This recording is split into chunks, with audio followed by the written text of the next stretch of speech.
Hasi da ikasturte berria. Ia 7.000 ikasle gehiagok egingo diote urteari Euskal Eskoletan. Haurrak hori bai ostegunera arte ez dira hasiko, gaur irakasleak hasi dira lanean. Isabel Zela, sailburuak esan duenez, murrizketarik gabeko ikasturtea izango da.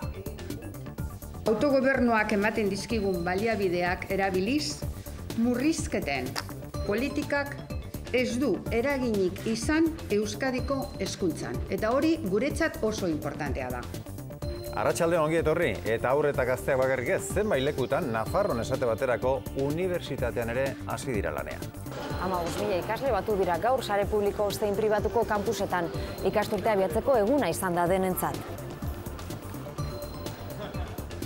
Eta leku guztietan ez dute hain hasiera gozoa izan. Ikusi. Madrilgo Unibertsitate Autonomoan boikota egin diote ikasturte hasierako ekitaldiari. Ikasleek ez ezik, irakasleek ere murrizketak eta tasen igoerak salatu dituzte. Ordu erdi inguru iraun dute txistu eta oihuek. Eta hauteskundei begira, Euskal Sozialistek ez dute jeltzaleekin hitzarmenik egiteko asmori. Patxi Lópezek hori bai, hemen jarraituko duela esan du. Patxi López está en Euskadi, hace política en Euskadi y así seguirá.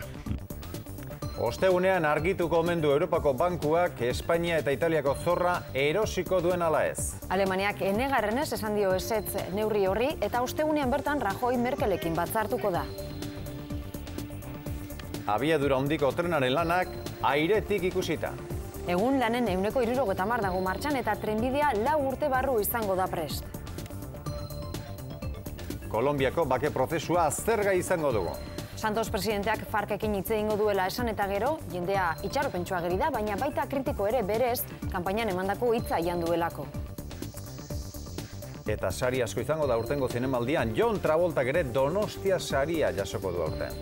Aktore ezagunari irailaren 23ko galan emango diote saria. Bere azken filma ikusgai izango da Donostian, hain justu ere, aurten Donostia sari berezia jasoko duen Oliver Stonek zuzendu duena. Asier eta ikusmina handiarekin Josu Urrutia Atletikeko presidenteak ere hitz egin du. Bai, azken asteak beroak izan dira, argibideak emana izan ditu.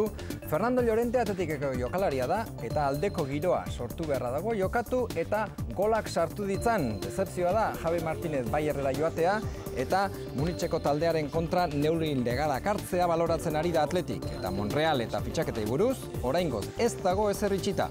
Irailaren 29 arteko epeatu zabalik taldeak. Hauek dira, Urrutia presidenteak goizean eman dituen titular nagusiak. Itzok, atzo, Atletikek Valladolidi 2-0 irabazi ondoren egin ditu presidenteak. Patxada, lasaitasuna eman dio ligako lehenengo garaipenak talde zurigorriari. Adurizek eta Susaeta egin zituzten. Ia 4 segundo, 3 segundo eta 82 eunen horixe da Kaikuk Urdaibarekiko daukan aldea. Nahikoa izango alda Donostiako bandera irabazteko horixe da, zaleek buruan daukaten galdera. Pilpilean izango da, Kontxako bigarren igandea ere. Hasi egingo gara.